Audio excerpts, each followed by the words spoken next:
நாம இன்னைக்கு இன்விசிபிளா எப்படி நாம வந்து டாட் வந்து ஸ்டிச் பண்றது அப்படிங்கறத இந்த வீடியோல வந்து பார்க்க போறோம். அதுக்கு வந்து ஃபர்ஸ்ட் நம்ம வந்து நெக் போர்ஷன் வந்து இந்த மாதிரி ஸ்டிச் பண்ணி எடுத்துக்கலாம். எடுத்ததுக்கு அப்புறம் கரெக்டா நமக்கு வந்து ரைட் சைடு வந்து இங்க இருக்கணும். இந்த மாதிரி கரெக்டா எடுத்து வச்சுக்கோங்க. எடுத்து வச்சதுக்கு அப்புறம் ஃபர்ஸ்ட் வந்து நம்மளோட டாட் வந்து நீங்க வந்து கரெக்டா மார்க் பண்ணி எடுத்துக்கோங்க. எடுத்ததுக்கு அப்புறம் ஃபர்ஸ்ட் நம்ம வந்து கீழ் பக்கம் உள்ள டாட் வந்து நம்ம வந்து ஸ்டிச்சஸ் வந்து கொடுக்க போறோம். அதுக்கு இந்த மாதிரி கரெக்டா கிளாத் வந்து வச்சுக்கோங்க. மெயின் ஃபேப்ரிக்கும் நம்மளோட லைனிங்கும் சேம் அளவுல நீங்க வந்து கரெக்டா எடுத்துக்கணும். ஃபர்ஸ்ட் இந்த சென்டர் டாட் இருக்கு பாத்தீங்களா, கீழே அது மேல வரும்ல, அது வந்து நம்ம ஃபர்ஸ்ட் சென்டர் லைன்ல நம்ம வந்து ஸ்டிச் பண்ணி எடுத்துக்கலாம்.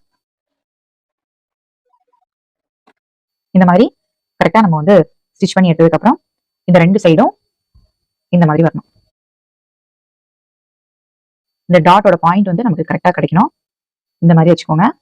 வச்சுட்டு கரெக்டா நம்ம எந்த அளவுல டாட் வந்து நம்ம மார்க் பண்ண போறோமோ அந்த பாயிண்ட்ஸ் வந்து நம்ம மார்க் பண்ணிக்கலாம். நம்ம இப்போ வந்து 1 இன்ச் அளவுல வந்து டாட் வந்து மார்க் பண்ண போறோம். கரெக்டா அந்த 1 இன்ச் மார்க் பண்ணிக்கலாம். அதே மாதிரி மேல் பக்கம் அந்த பாயிண்ட் நம்ம எந்த இடத்துல ஸ்டிச் பண்ணி முடிச்சோமோ அந்த பாயிண்டையும் கரெக்டா மார்க் பண்ணிக்கோங்க. ஸ்டிச் பண்ணிட்டு இப்போ பாருங்க, இந்த மாதிரி எடுத்து விடும்போது நமக்கு கரெக்டா அந்த பாயிண்ட் வந்து கிடைக்கும். இப்போ நம்ம வந்து என்ன பண்ணியாச்சு, கீழ்ப்பக்கம் வந்து நம்ம இன்விசிபிளா ஸ்டிச்சஸ் வந்து கொடுத்தாச்சு. அதே மாதிரி இனி இந்த டாட் இந்த மாதிரி கரெக்டா எடுத்துக்கோங்க. எடுத்துட்டு ஃபர்ஸ்ட் நம்ம கீழ்ப்பக்கம் எப்படி ஸ்டிச் பண்ணோம் அதே மாதிரி இந்த சைடும் நம்ம வந்து ஸ்டிச்சஸ் கொடுத்துக்கலாம். இதையும் கரெக்டா நம்ம இந்த மாதிரி டர்ன் பண்ணி எடுத்துக்கணும். எடுத்துட்டு அந்த பாயிண்ட் எந்த இடம் வரைக்கும் நம்ம வந்து ஸ்டிச்சஸ் கொடுக்கணுமோ அந்த பாயிண்ட் வந்து கரெக்டா நம்ம வந்து மார்க் பண்ணி எடுத்துக்கலாம். அதுக்கப்புறம் கிளாத் வந்து கரெக்டா இந்த மாதிரி மடிச்சு விட்டுக்கலாம். மடிக்கும் போது எல்லா கிளாத்தும் கரெக்டா சேர்ந்து வரணும். இதுல வந்து பாத்தீங்கன்னா நம்ம 1/4 இன்ச் அளவுக்கு டாட் வந்து பிடிக்கும். அதே மாதிரி டாட் பிடிச்சிக்கலாம்.